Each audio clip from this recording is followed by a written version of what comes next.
Bismillahirrahmanirrahim. Assalamualaikum warahmatullahi wabarakatuh. Kali ini kita akan bahas semua kumpulan undang-undang kesehatan yang sudah masuk sebelum tanggal 13 September. Karena saya note ini dari tanggal 1 hari pertama ujian sampai sebelum saya tes. Jadi mungkin ini masih ada kekurangannya, tapi mudah-mudahan ini nanti cukup membantu teman-teman. Oke, langsung saja kita mulai di Undang-Undang Nomor 36 2009 tentang kesehatan. Ini cukup banyak yang naik di FR. Oke, yang pertama ada pasal 5 ayat 2, hak setiap orang memperoleh kesehatan aman dan terjangkau. Jadi yang saya up di sini itu cukup singkat-singkat aja, cukup diingat itu memperoleh kesehatan, hak memperoleh kesehatan. Sebenarnya meskipun cuma diingat 2 patah kata aja itu sudah sangat cukup membantu teman-teman dalam menjawab SKB nanti. Jadi nggak perlu hafalin panjang lebar.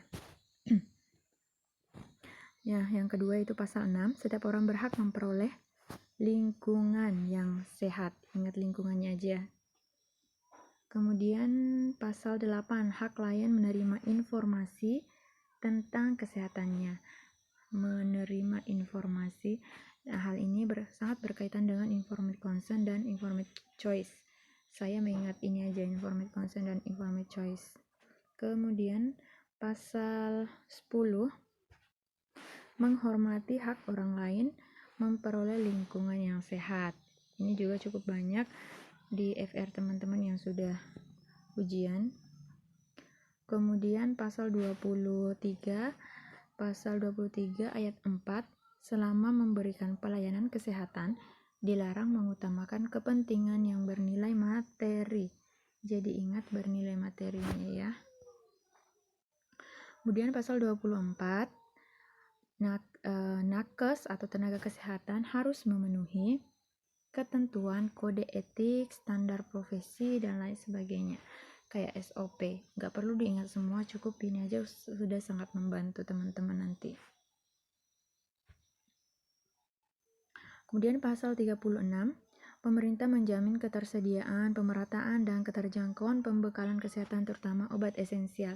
Jadi cukup diingat, pemerintah menjamin obat esensial. Kemudian pasal 60, pengobatan tradisional. Izin penyelenggaraan pengobatan tradisional. Oke, kita lanjut.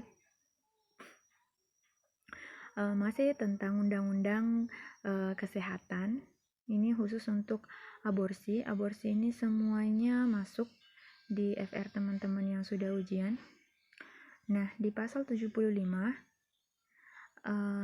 setiap orang dilarang melakukan aborsi, namun ada pengecualiannya. Yang pertama, atas indikasi medis yang dideteksi sebelum umur kehamilannya 6 minggu. Kemudian yang kedua, kehamilan akibat pemerkosaan. Ya, dan yang ketiga, konseling sebelum dan setelah melakukan aborsi. Kliennya diwajibkan melakukan konseling sebelum dan setelah aborsi. Karena kan itu erat kaitannya dengan psikologi seseorangnya. Kemudian pasal 76 masih tentang aborsi. Tadi itu larangan untuk aborsi kecuali untuk yang 3 ini. Nah, di yang ke-76 ini adalah persyaratannya. Yang pertama, sebelum umur kehamilannya 6 minggu, kemudian oleh tenaga kesehatan yang berwenang yang sudah tersertifikasi ya. Kemudian selanjutnya atas persetujuan ibu hamil itu sendiri dan suaminya, kecuali tindak pemerkosaan, korban pemerkosaan maksudnya. Kemudian dilakukan di pelayanan kesehatan yang telah memenuhi syarat atau yang telah ditunjuk oleh menteri. Kemudian pasal 77, peran pemerintah dalam aborsi. Dan di pasal 194, hukuman aborsi maksimal 10 tahun penjara dan dendanya maksimal 1 miliar. Jadi kalau saya sih ngafalnya gini, kalau 10 tahun penjara berarti dendanya 1 miliar. Kalau 1 tahun penjara berarti dendanya 100 juta. Ini hukuman yang ini ya, menghalangi ASI eksklusif. Oke.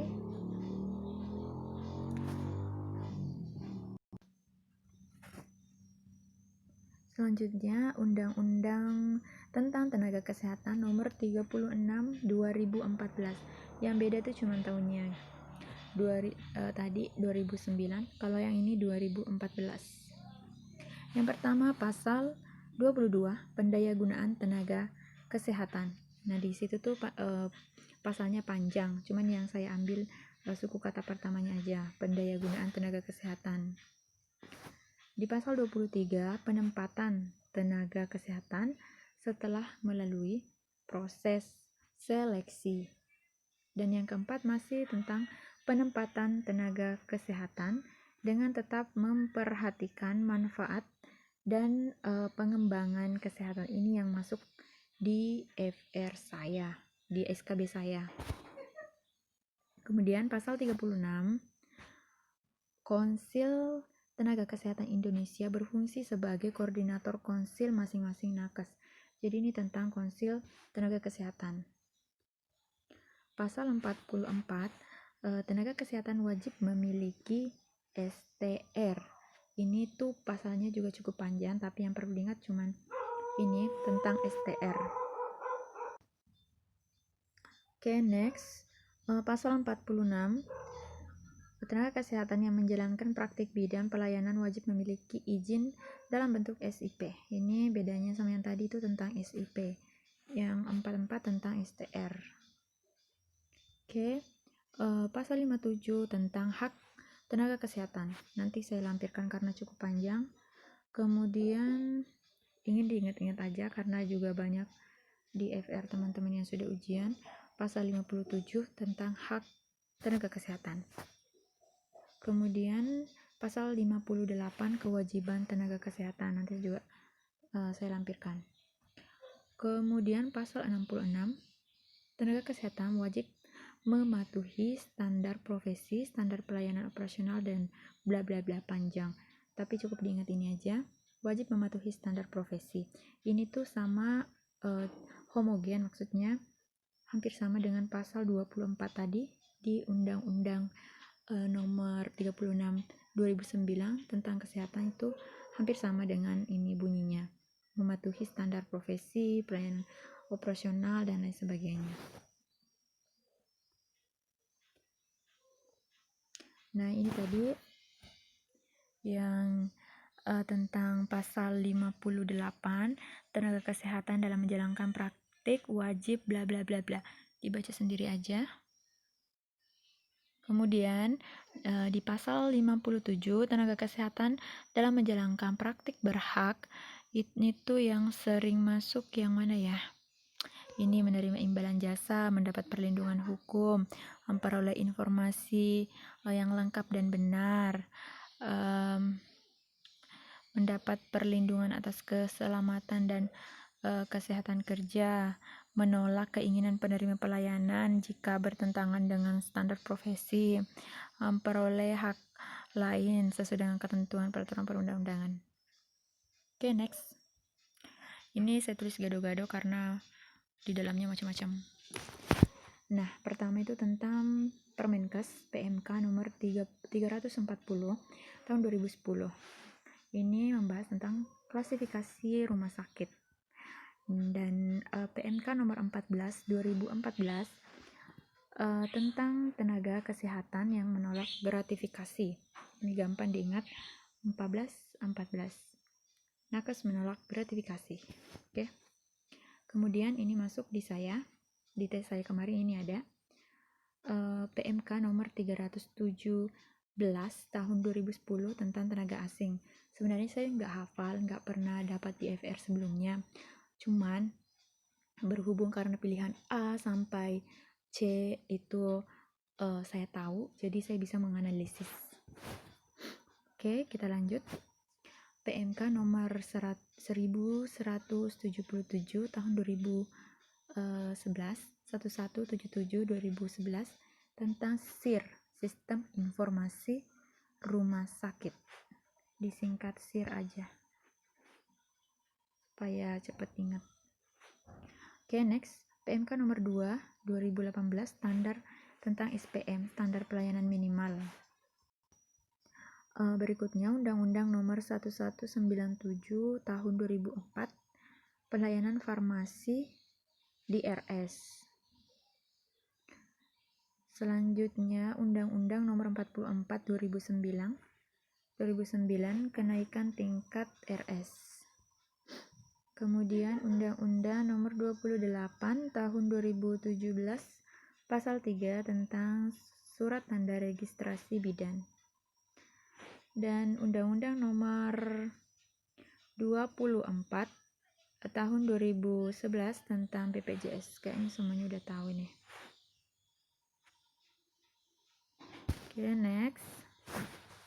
Nah, ini tuh yang ada di muncul di tes saya kemarin.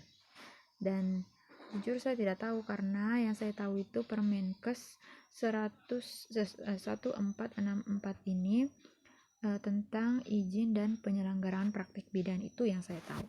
Tapi ternyata yang ditanyakan adalah kewenangan bidan untuk kesehatan anak. Ini yang pertama adalah melakukan asuhan BBL normal termasuk resusitasi, pencegahan hipotermi, IMD, injeksi Vitka 1, perawatan bayi baru lahir, dan perawatan talpus. Yang kedua, penanganan hipotermi pada bayi baru lahir dan segera merujuk. Yang ketiga, penanganan kegawat daruratan dilanjutkan dengan perujukan. Nah, ini yang saya jawab kemarin. Dan ternyata salah. Karena itu jawabannya hampir benar semua. Ada merujuk semua. Nah, nanti dicocokkan aja dengan ini. Oke, next, pemberian imunisasi rutin. Oke, itu juga ada kemarin di pilihannya. Kemudian pemantauan tumbang, kemudian pemberian konseling dan penyuluhan, pemberian surat keterangan kelahiran, pemberian surat keterangan kematian. Nah, di pilihan jawabannya itu rata-rata kemarin tentang ini, tentang penanganan kegawat daruratan, penanganan hipotermi. Ini yang masuk kayaknya di pilihan gandanya itu kemarin yang ini kalau nggak salah ingat.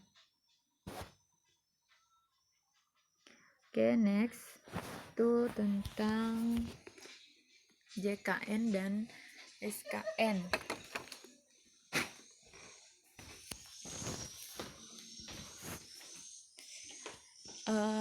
Landasan JKN.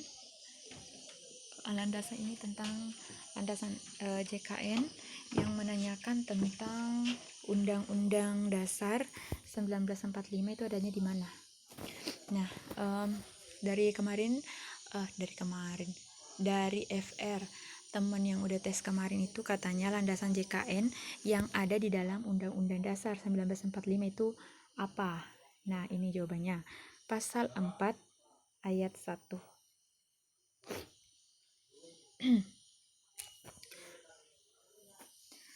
Kemudian program pelaksanaan JKN di Permenkes 28 2014 ini tentang program pelaksanaannya ya.